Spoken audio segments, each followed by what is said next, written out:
एक ऐसी कहानी जिसे सुनकर ही आपके रोंगटे खड़े हो जाएंगे और रात को अकेले सोना नामुमकिन हो जाएगा। जो दरवाजा एक बार खुलता है वो फिर कभी बंद नहीं होता।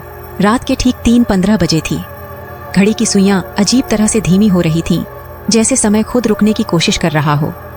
राहुल और अजय, दो घनिष्ठ दोस्त, अपने ऑफिस से देर रात लौट रहे थे। दोनों ने शॉर्टकट लेने का फैसला किया और पुराने डरियाल हाईवे से जाने लगे। एक ऐसा रास्ता जिससे गुजरने से लोग कतराते थे। रास्ते में दूर एक पुराना ढाबा दिखा जिसकी एक ही खासियत थी, यह हर रात खुलता था, लेकिन यहाँ कोई मालिक नहीं था। बस एक बूढ़ा आदमी वहाँ बैठा रहता था जो कभी बोलता नहीं था, बस ग्राहकों को घूरता रहता था।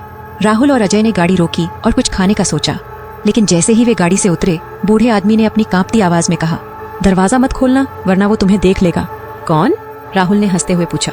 बूढ़ा आदमी चुप रहा, बस कांपता रहा और अगले ही पल बिना कुछ कहे अपने हाथ से अपनी ही गर्दन काट ली। दोनों दोस्त घबरा गए और तेजी से गाड़ी में बैठकर वहां से भागने लगे। रास्ता सुनसान था, लेकिन अजय ने देखा कि उनकी गाड़ी की बैक मिरर में कोई बैठा हुआ दिख रहा था, एक अधजला चेहरा जिसकी आंखें गड्ढों में बदल चुकी थीं। राहुल देख पीछे कौन बैठा है, अजय चीखा। राहुल ने जैसे ही बैक मिरर में देखा, वह चीज अचानक गायब हो गई। कुछ नहीं है बे, तू ज्यादा सोच रहा है, राहुल ने कहा, लेकिन उसका चेहरा सफेद पड़ चुका था। लेकिन असली डरावनी बात तब हुई जब वे अपने अपार्टमेंट पहुंचे।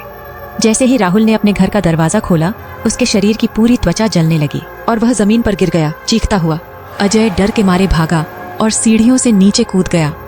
वह जितनी तेजी से भाग सकता था उतनी तेजी से भागा, लेकिन जब वह सोसाइटी के गेट तक पहुंचा तो देखता है राहुल पहले से ही वहां खड़ा है। अभी अभी तो तूने, अजय के मुंह से शब्द नहीं निकल रहे थे। राहुल मुस्कुराया, लेकिन उसकी आंखों से खून टपक रहा था।